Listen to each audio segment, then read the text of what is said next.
요한복음 15장 1절에서 8절을 중심으로 주 안에 거하자 하는 말씀을 드리려고 합니다. 신앙생활 하다 보면은 처음 믿는 사람들 경우는 이럴 때가 있을 거예요. 하나님이 계신 것 같기도 하고 가끔은 또 안 계신 것 같기도 하고, 그러다 이제 조금 신앙생활 하면은 그 문제는 해결이 되겠죠. 다른 문제가 생기는데 뭐냐면, 어떨 때는 하나님이 가까이 계시는 것 같기도 하고 어떨 때는 멀리 계시는 것 같기도 하고, 이제 이런 문제로 평생의 신앙생활을 하고 있습니다. 오늘 아침에는 그런 문제에 대해서 말씀을 좀 드리고, 그리고 그런 문제를 해결하는 그런 시간이 됐으면 합니다. 그런 걸 해결하려면 어떻게 하냐 하면, 첫 번째로 이해해야 될 것이 하나님의 섭리를 알아야 됩니다. 하나님은 오늘 본문을 통해서 우리에게 관계를 말씀하고 계세요. 예수님은 참 포도나무고 우리는 가지다. 관계를 말씀하시고 있거든요. 이것만 분명히 이해하면은 이제 두 가지 문제는 해결되는 거예요. 계신 것 같기도 하고 안 계신 것 같기도 한 것에서 해결받을 수 있고, 또 가까이 계신 것 같기도 하고 멀리 계신 것 같기도 한 데서 해결받을 수 있습니다. 왜냐하면은 오늘 성경이 말하는 관계는 이게 끊어지는 관계가 아니에요. 한번 맺어지면은 계속 유지되는 관계거든요. 그 성경에서도 뭐라고 표현하고 있습니까? 믿는 사람은 하나님의 자녀가 됐다. 예수님의 제자가 됐다. 예수님의 백성이 됐다. 관계를 얘기하면서 동시에 뭘 얘기하냐면, 하나님이 얼마나 신실하신 분인지를 얘기를 해요. 하나님은 신실하시고 능력이 많으신 분이다. 그럼 결국 무슨 얘기냐면, 하나님이 그런 분이기 때문에 이 관계는 계속해서 유지될 수 있다. 이런 의미를 갖고 있거든요. 실제로 역사에서 보세요. 하나님이 이스라엘을 하나님 백성으로 택하셨어요. 그리고 그 이후에도 이스라엘이 얼마나 문제가 많았습니까? 그런데도 하나님께서는 어느 때든지 어느 장소에든지 내 백성이라는 그 이유 하나로 계속해서 이스라엘을 돌보고 계세요. 물론 이제 잘못했을 땐 징계를 하시지만, 그러나 관계가 끊어진 적은 없습니다. 계속해서 돌보고 계셨거든요. 그걸 보면서 우리한테 똑같은 교훈을 하고 계시는 것입니다. 우리도 신앙생활할 때 첫 번째로 눈을 떠야 될 것이 뭐냐면은, 믿는다는 것은 관계가 맺어진 거구나. 관계가. 이거를 이해해야 돼요. 그리고 이제 앞서서 말씀드린 것처럼 한 가지 추가한다면은, 그런데 가끔은 하나님이 이스라엘을 징계하시는 것 같기도 하고 가끔 멀어지신 것 같이 느껴지는데, 그건 이런 이유에서요. 오늘 본문에도 나와 있죠. 예수님과 연합한 가지는 더 많은 열매를 맺게 하기 위해서 계속 깨끗게 하신다는 거예요. 그러니까 깨끗게 하시는 과정에서 때로는 우리의 문제점들, 우리 잘못된 것을 제거하시는 과정이 우리에게는 고통일 수도 있고 아픔일 수도 있습니다. 하지만 기억해야 될 것은, 설사 하나님이 주시는 고통과 아픔이라 할지라도 관계가 끊어진 것은 아닙니다. 이걸 늘 기억해야 돼요. 예를 든다면 다윗은 잘못했어요. 그래가지고 쫓겨났거든요. 도망 다니면서도 형편은 완전히 180도 바뀐 것이죠. 하나님이 축복하셔서 목동이었던 사람이 왕이 되고 전쟁마다 이기고 풍요롭고 번성하고 강해지고, 그러던 사람이 그것도 자기 아들 때문에 쫓겨나서 도망가가지고 비참해지고 신발도 못 신고 다니고, 그럼에도 불구하고 그가 거기서도 기도할 수 있었고 하나님을 찬양하는 시를 지을 수 있었던 것은 관계가 끊어지지 않았기 때문입니다. 관계가. 마찬가지예요. 욥도 하나님이 욥에게 시련을 허락하셨어요. 그렇지만 한 가지 중요한 건 뭐냐면, 하나님과 욥과의 관계는 끊어지지 않았습니다. 욥은 바로 이해했던 것 같아요. 그래서 아무리 큰 고통과 어려움 속에 있어서도 관계가 끊어졌다고 생각은 안 했어요. 그 하나님께 부르짖고 하나님께서 내 결백을 증명해 주시길 바랬고, 그렇지 지금 닥치는 현실로 인해서 느껴지는 문제로 인해서 이제 끝났구나 이렇게 생각하지는 않았다는 것입니다. 이게 우리와 그 사람들 간의 차이입니다. 그 사람들은 다윗이나 욥 같은 경우는 하나님과의 관계는 굳건한 것을 믿었어요. 그 가운데서 고통도 당했고 어려움도 당했거든요. 그런 모습과 현대 교인들처럼 살면서 사건이 생기면은 그 사건의 여파로 인해 가지고 관계부터 싹 잊어버리는, 관계부터 놓쳐버리는, 이건 다른 거거든요. 이거를 이제 이해하고 넘어가야 됩니다.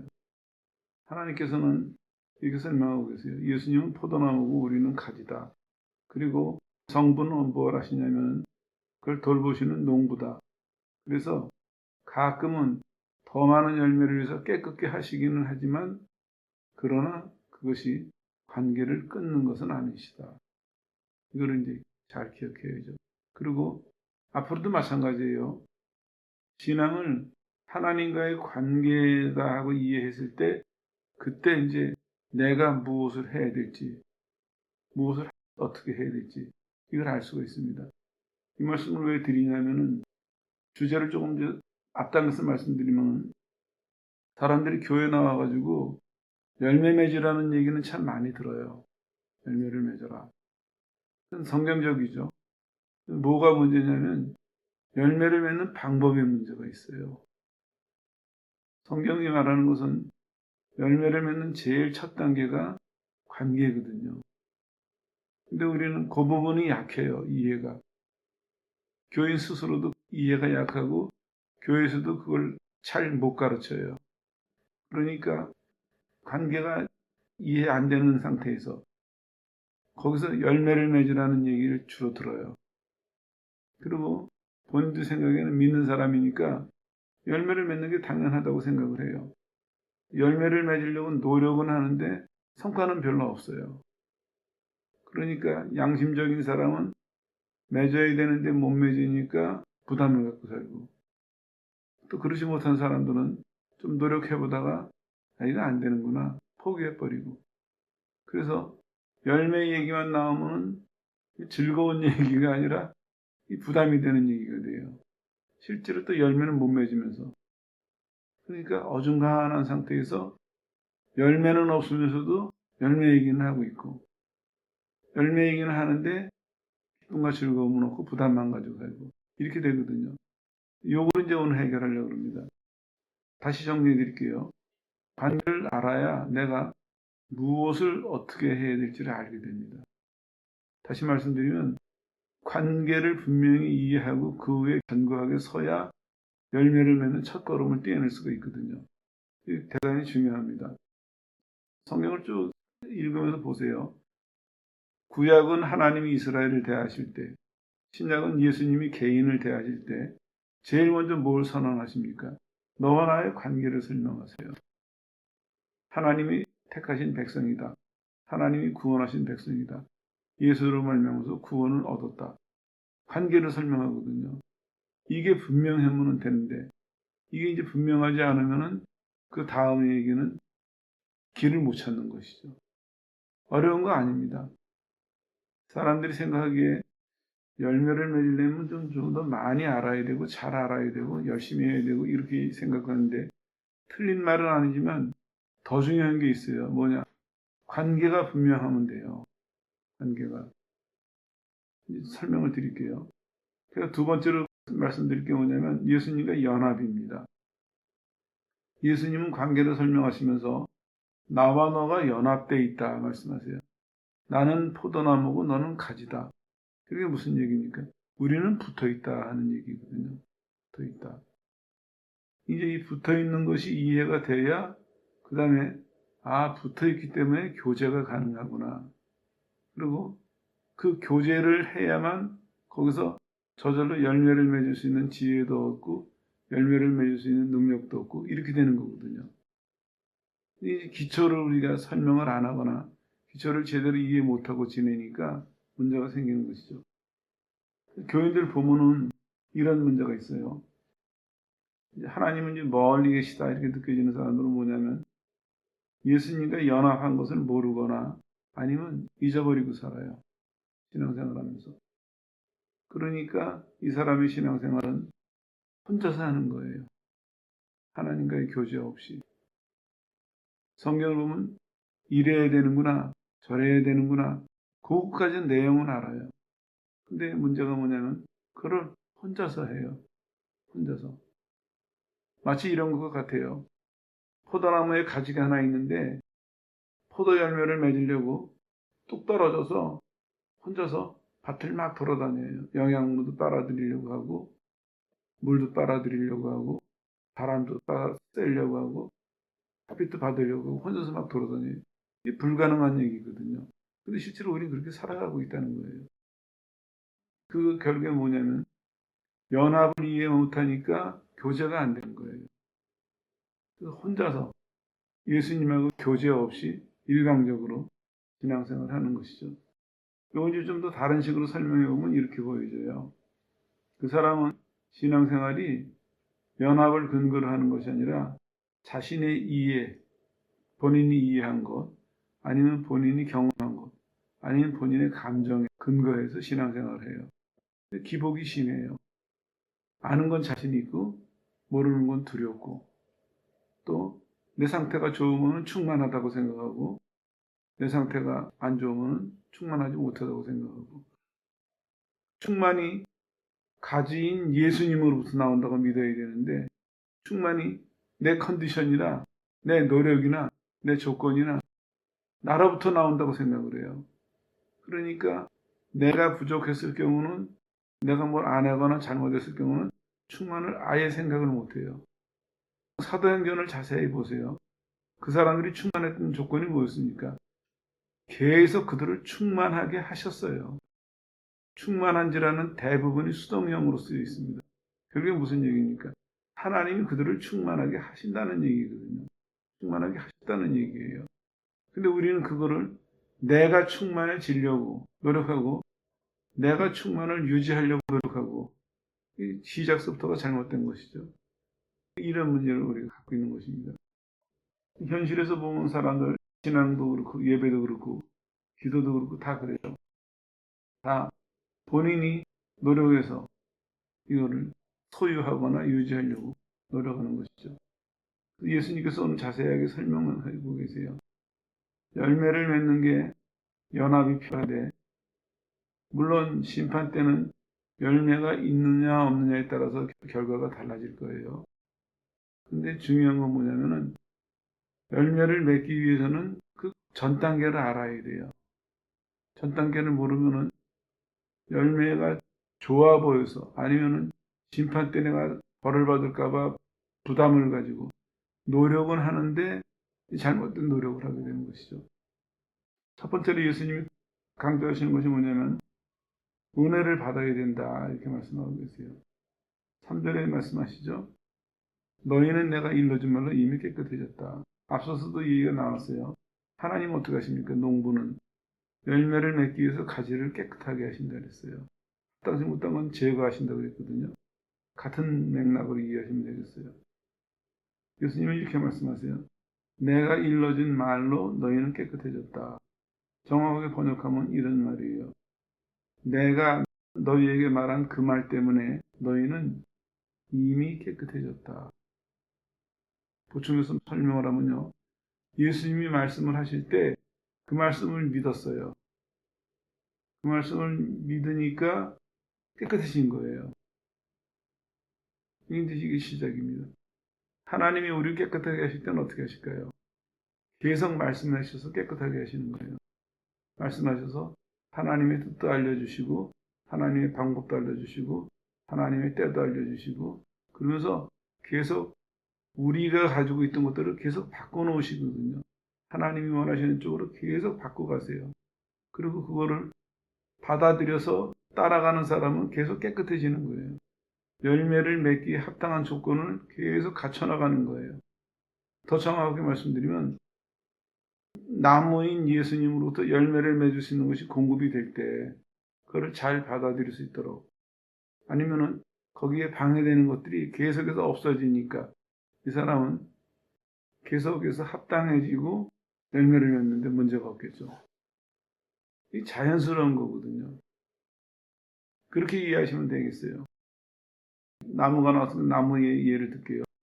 포도나무가 뿌리에서 쭉 양분을 빨아올려 가지고 가지를 공급을 해요. 그러면 가지는 받으면 돼요. 가지는 나무에 붙어 있으면서 계속 받으면 돼요. 그러면 나무로부터 공급이 되는 것들이 열매를 맺도록 해주고 있거든요. 가지가 독립적으로 뭘 해야 되는 건 없어요. 이게 이제 우리랑 생각이 다른 것이죠. 반복되는 얘기지만 교인들이 이거를 이해하고 고쳐야 돼요. 믿는다고 하는데 이따가 이제 보충 설명이 좀 나올 거예요. 믿는다고 하는데 가만히 보면은 연결이 되어 있지가 않고 독립돼서 믿어요. 독립돼서. 그러니까 겉모양은 비슷한데 열매는 별로 없어요. 그럴 수밖에 없죠. 가지가 나무에서부터 지금 떨어져 나왔는데 나무랑 끊겼는데 열매를 맺을 수가 있겠습니까? 노력으로 잠시 동안 생명은 유지할 수 있겠죠. 남아있는 게 있으니까. 그게 똑같은 이치거든요. 예수님께서도 그렇게 말씀하세요. 은혜로 말미암아서 너희가 깨끗해졌다. 깨끗해졌다. 두 번째는 뭐라 그러시냐면 깨끗해졌기 때문에 4절에 보니까 명령을 하세요. 내 안에 거하라. 내 안에 거하라. 이 말은 이렇게 보충을 해야 돼요. 영적인 사귐을 지속해라. 앞서서 말씀드린 것에 대한 결정판입니다. 영적인 사귐이 있을 때 그때 저절로 열매를 맺게 된다는 것입니다. 사귐은 이렇게 이해하셔야 돼요. 교제한다. 이거를 이제 나무로 비유하지 말고 사람의 예를 들면 이런 거죠. 예수님의 인격이나 생활에서 예수님을 닮아간다. 그런 의미입니다. 그러면 열매를 맺어요. 오늘 교인들의 약점이 뭡니까? 성경은 잘 아는데 예수님을 닮은 사람이 별로 없어요. 그리고 좀 위험한 게 우리는 거창한 표를 좋아해요. 작은 예수가 되자. 다들 은혜를 받아요. 근데 다음은 없어요. 그냥 그거를 감격을 해요. 그럼 오늘 은혜 받았다고 생각하거든요. 곰곰이 생각을 해보세요. 결과는 뭡니까? 없어요. 작은 예수가 되자고 말한 사람이나 그 말을 들은 사람들이 아, 그거구나. 한번 울컥 끝이에요. 없어요. 근데 초대교회는 그러지 않았습니다. 처음에 이 사람들이 받아들였을 때는 그런 구호를 외치지 않아도 자기네들이 만난 예수님, 자기네들이 배운 예수님, 지금도 성령으로 자기네들을 인도하시는 그 예수님을 매일매일 닮아가기 시작했어요. 예수님을 믿고 나서 시간이 지나면서 그 사람이 매일매일 변해요. 근데 그 변하는 모습에서 뭐가 나오냐면 과거 예수님이 보여주셨던 그 모습이 나오는 거예요. 생각하는 거, 말하는 거, 행동하는 거, 무슨 사건이 벌어졌을 때 대처하는 거, 하나님에 대해서, 이웃에 대해서 그 예수님의 모습이 계속 보이는 거예요. 그 사람들을 통해서. 그래서 제자들도 서로 확인하는 거예요. 맞아. 주님이 저러셨지. 저렇게 말씀하셨지. 주님이 저렇게 행동하셨지. 이 다른 점이에요. 잘 생각해야 됩니다. 오늘 교회가. 점점 이상해져서 이상해지다 못해 너무 많이 멀어져 버렸습니다. 왜냐? 교제가 없어서 그래요. 예수님과 교제 없이 혼자 힘으로 이거 신앙이라는 걸 짊어지고 신앙생활을 하고 있어요. 그러니까 내용은 알아요. 조금 전에 말씀드린 것처럼 작은 예수가 되자 구원은 외칠 수 있어요. 그런데 작은 예수가 되는 실천은 전혀 못해요. 할 지혜도 없고 할 능력도 없는 것입니다. 원인이 뭐냐? 오늘 본문에 밝히는 것처럼 영적인 사귐이 없어서 그래요. 예수님은 우리를 열매 맺길 원하세요. 그리고 그걸 통해서 하나님의 영광을 받으시길 원하세요. 근데 예수님이 우리에게 말씀하시는 방법은 뭐냐면 나랑 계속 교제하자. 나랑 계속 교제하자.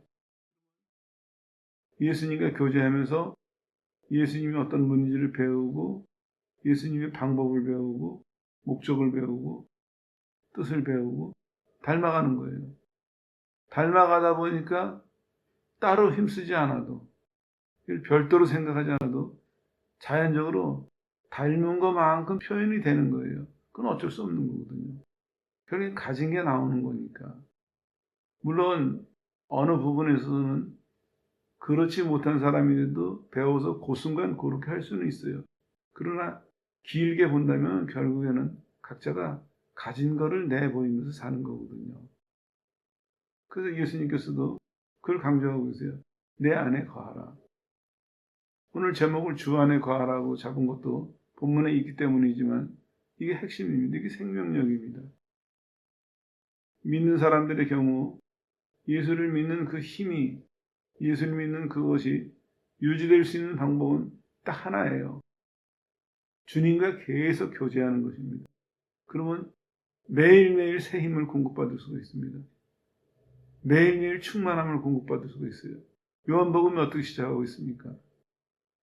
예수님이 은혜와 진리로 충만하신 분이다 하면서 우리가 그 예수님에게서 받으니 은혜 위에 은혜다. 간단하게 설명하고 있잖아요. 반복되는 얘기입니다. 은혜와 진리가 충만하신 분이 매일 공급하시겠다는 거예요. 우리 나무를 보면서 보잖아요. 가지마다 각자 먹고 살 길을 찾는 것이 아니죠. 나무라는 한 줄기에서, 원줄기에서 영양분과 물 같은 걸 다 빨아 올려가지고 각 가지를 공급을 해주거든요. 매일매일. 그럼 그거로 살아가는 거예요. 가지들은 열매를 맺는 것이고. 똑같은 이치예요. 교제, 영적인 교제. 여기에 눈을 떠야 됩니다.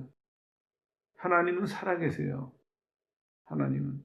근데 우리가 믿는 우리의 모습을 보면은 하나님이 살아는 계시는데 멀리 계세요. 기도하다가 가끔 만나 뵙고 성경 보다가 가끔 가까이 오시고 삶 가운데서 가끔 역사하시고 실제로 우리 그렇게 살아가고 있거든요. 이게 얼마나 모순이에요. 이거 눈 떠야 돼요. 아, 내가 이거 뭔가 잘못됐구나. 욥은 시험 받을 때 뭘 깨달았습니까? 분초마다 침 삼키는 순간도 안 놓치시고 째깍째깍 하는 순간에 계속 하나님의 의식이 되는 거예요. 계속해서.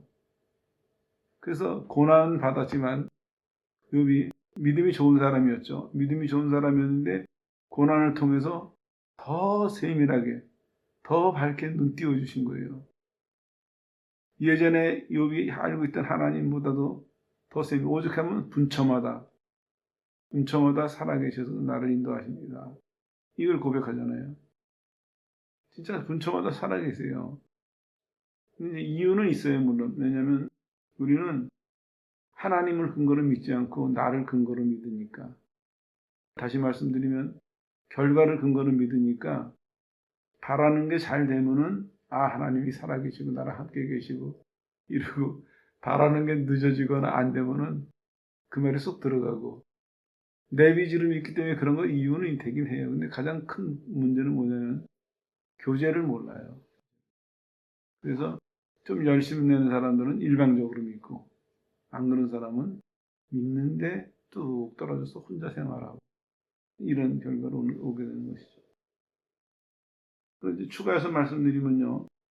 영적 사귐에 대해서 무지하거나 소홀하면서도 원하는 것을 위해서 애쓰는 사람 조심해야 됩니다. 이것도 오늘 말씀드리고 싶은 내용 중에 중요한 내용인데요.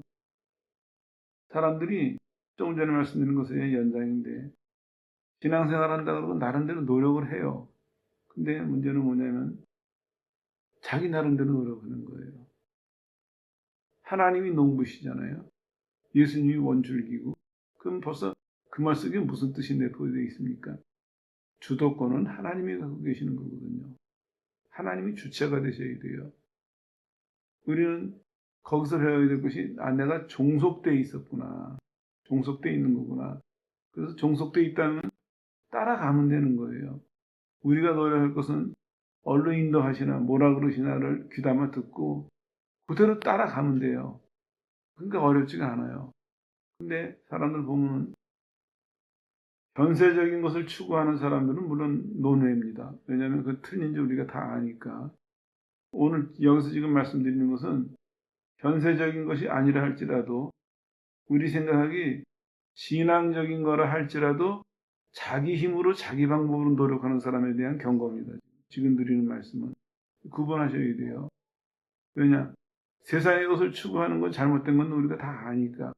그 말은 빼고 요 부분, 교회가 가지고 있는 숨겨진 부분을 말씀드릴게요. 사람들은 열심을 내면서 하나님으로부터 만족을 얻는 것이 아니라 정신적인 만족을 얻거나 감정의 만족을 얻거나 그렇게 그쳐요. 아까 말씀드린 것 중에 하나 그거예요. 작은 예수가 되자 감정으로 감동을 해요. 근데 의지적인 건 아무것도 없어요. 실제로 신앙생활은 인격적이라고 자꾸 말씀드리잖아요. 신앙생활은 하나님의 뜻을 깨달았을 때 그걸 믿고 순종하면서 거기서 기쁨을 느껴야 돼요. 내가 하나님의 뜻을 알고 따라가는 그 자체에서. 왜냐? 그게 왜 기쁨이 되어야 되냐면 내가 하나님의 사람이구나. 하나님의 사람으로 살고 있구나. 이게 기쁨이고 만족이 되거든요. 근데 이게 안 되면 어떻게 되냐면 신앙적인 것 같은데 결국에 자기를 위한 거예요. 결과가 좋을 때 그때 만족해요. 그 사람은 어떤 사람입니까? 과정을 볼 때는 열심히 믿고 잘 믿으려고 하는 사람 같지만 결과까지 다 포함해서 놓고 보니까 결국엔 결과에 만족하는 사람이거든요. 자기 마음에 만족해야지. 자기를 위한 신앙이거든요.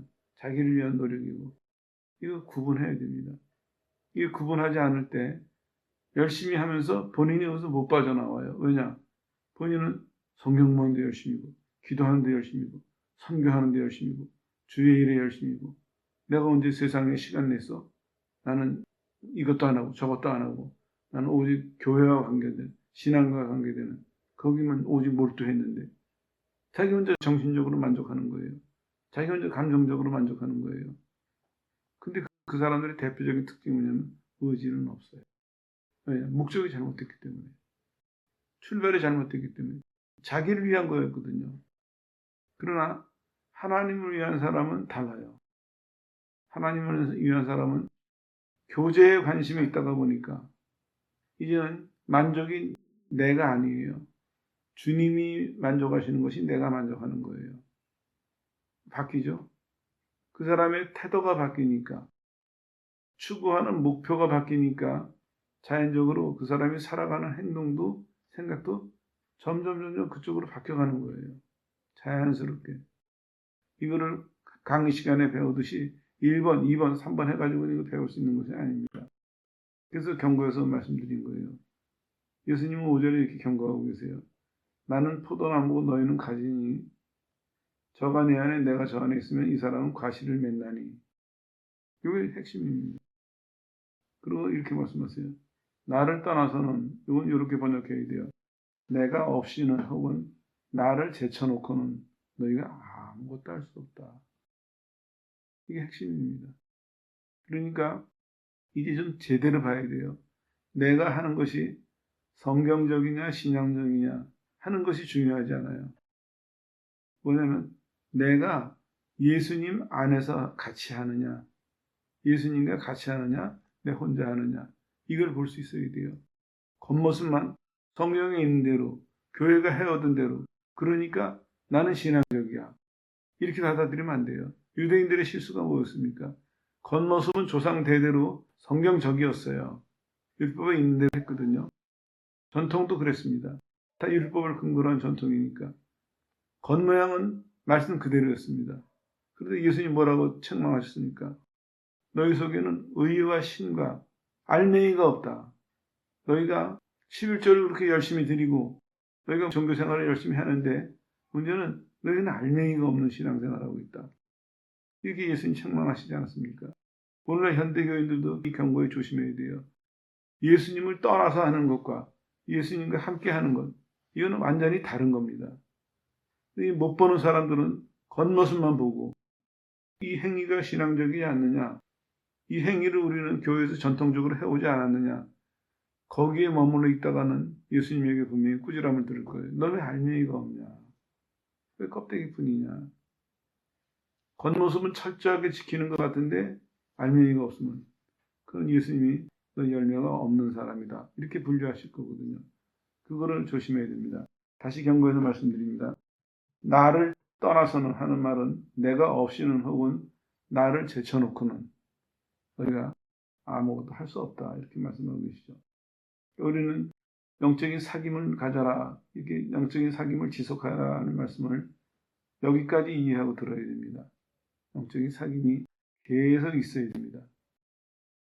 그리고 어떻게 보면 열매라기보다는 실은 영적인 사귐에 온 마음이 가 있어야 됩니다.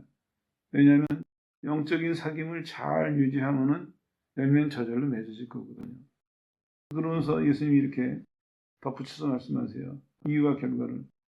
사람이 내 안에 거하지 아니하면 가지처럼 버리워 말라진다. 이건 영적인 상태를 의미하고 있죠. 근데 무서운 말씀이 버리워진다 하는 말씀이 본인의 의지와는 상관없이 강제로 쫓겨난다는 얘기예요. 본인이 그러려고 안 해도 하나님에 의해서 강제로 떨어져 나간다는 것이죠. 그러면 결과가 사람들은 이걸 모아다 불에다 던져서 사른다. 예수님과 교제가 없는 사람은 영적으로 메말라가고 그 메말라가면은 타의에 의해서 떨어져 나가게 되고 그거는 가치가 없으니까 버림을 받는다. 쓸모가 없다. 이런 의미로 이해하시면 되겠습니다. 이거를 우리는 구원받는 일이 물론 적용을 해야 되겠지만 특별히 믿는 사람들은 신앙생활에 잘 적용을 해야 됩니다. 신앙생활에서 내가 주 안에 거하지 아니하면 주님과 계속해서 사귐이 없으면은 결국에는 내가 하는 내 모든 신앙생활은 말라버린 가지와 같고 결국에는 쓸모가 없으니까 자연적으로 버림을 받고 아무 결실을 못한다. 이렇게 이해하시면 되겠습니다. 그리고 이제 덧붙여서 이렇게 말씀하세요. 예수님과 연합하게 되면은 이런 결과들이 온다 하면서 첫 번째로 강조하신 것이 기도의 능력을 받는다 말씀하세요. 실제로 보니까 너희가 내 안에 거하고 내 말이 너희 안에 거하면 무엇이든지 원하는 대로 구하라. 이거는 이런 얘기입니다. 언제든지 너희가 원할 때에는 혹은 너희가 원하는 것은 무엇이든지 구하라. 그러면 이루리라. 이런 말씀입니다. 자, 이것도 참 복된 말씀인데 기도하는 사람들이 이제 함정에 빠지는 게 뭐냐면요. 기도하면 응답하시거든요. 이 사람들은 또 뭐가 학습이 되냐면은 기도하면 받는구나. 그럼 더 많이 하면 더 받겠구나. 이제 이런데 학습이 되는 거예요. 이건 대단히 위험합니다. 이 말씀을 벗어나고 있습니다. 지금 주님 뭐라고 말씀하세요? 예수님과 연합을 유지하는 사람은 그 사람은 예수님 안에 거하고 예수님은 말씀으로 그 사람 안에 거하고 그 결과가 무엇이든지 구하는 것을 언제든지 얻는다. 이렇게 말씀하고 있거든요. 그런지 또 하나 오해하시지 말아야 될 게 뭐냐면 기도하는 사람들이 함정에 빠지는 것 중에 하나가 기도를 해서 응답을 자꾸 받다 보니까 물론 노력도 하죠. 본인 생각에는 노력이라고 생각하겠죠. 그러다가 보니까 기도해서 자꾸 받는 거로 생각을 해요. 근데 받으리라는 얘기도 역시 수동형이거든요. 기도는 하는데 결과는 주시는 거예요. 이 분리해서 생각을 해야 돼요. 내가 기도해서 안 되는 걸 되게 할 수도 없고 내가 기도해서 작은 걸 크게 만들 수도 없고 내가 기도해서 없는 걸 만들어낼 수도 없어요. 절대로 착각하셔서는 안 돼요. 하나님은 우리에게 다 허락하셨어요. 무엇이든지 언제든지. 그러나 거기서 조건이 있어요. 어떤 조건이냐. 하나님이 허락하신다는 큰 테두리 안에서거든요. 근데 예수님과 교제하는 사람은 자연적으로 그 테두리를 안 벗어나요. 의식하지 않아도. 왜냐? 같이 있으니까. 같이 있으니까 자기도 모르는 사이에 그 테두리 안에 머무는 것이 익숙해 있어요. 그 테두리를 생각으로나 마음으로나 행위로나 벗어나질 않습니다. 이게 축복이에요. 근데 교제가 약하거나 없는 사람은 그 테두리를 쉽게 벗어나요. 자기가 자기를 충동하니까. 자기가 자기를 충동하다가 무슨 일이 생기면은 그 일에 대한 영향이 또 이 사람을 충동하니까 그냥 아무 방향이나 그냥 해버리는 거예요, 기도를요. 그러나 교제하는 사람은 그렇지가 않습니다. 교제하는 사람은 말씀 그대로 우리는 주님 안에서 머물고 있고 주님의 인도를 받고 있고 주님의 말씀은 내 안에 거하고 있으니까 자연스럽게 나를 인도하세요. 그러니까 내가 나를 좀 붙들어 주세요. 나 좀 이끌어 주세요. 매달리지 않아도 교제가 이어지고 있으니까 자연스럽게 내 생각과 감정과 말과 행동이 자연스럽게 인도를 받는 거예요. 그냥 무리가 없어요. 무슨 일이 생겼을 때도 그것을 이루는 과정에서도 무리가 없어요. 이게 참 왜 복된 거냐면요. 내 위주로 기도하는 사람은 기도를 많이 한다고 할지라도 본인의 충동이나 본인의 욕망으로 기도하니까 힘들어요. 그리고 기도도 틀릴 때도 많아요.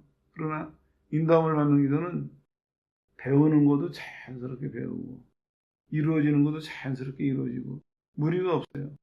하나님이 인도하시는 길이기 때문에 바로 그겁니다. 목자의 돌봄을 받는 양이 느끼는 편안함과 목자의 돌봄 없이 홀로 떨어져가지고 살아가는 양의 불편함과 차이가 엄청나겠죠. 오늘 우리들의 신자들의 모습이 딱 그겁니다.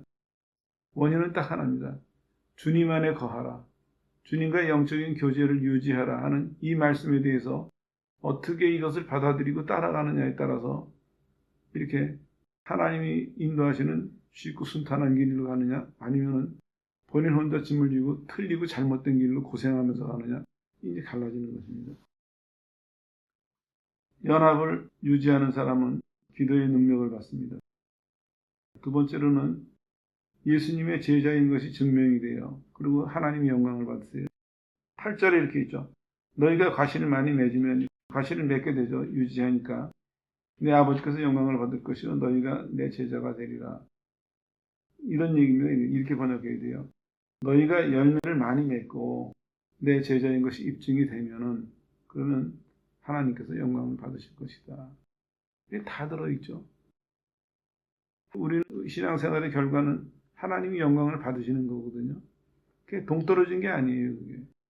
예수님과 교제 속에서 자연적으로 그 교제는 열매를 맺게 하고 그 열매는 하나님께서 영광을 받으시게 되고 동떨어진 것이 아닙니다. 이것은 나눠서 우리가 구역별로 구간별로 나눠서 그렇게 해서 애써야 될 일이 아닙니다.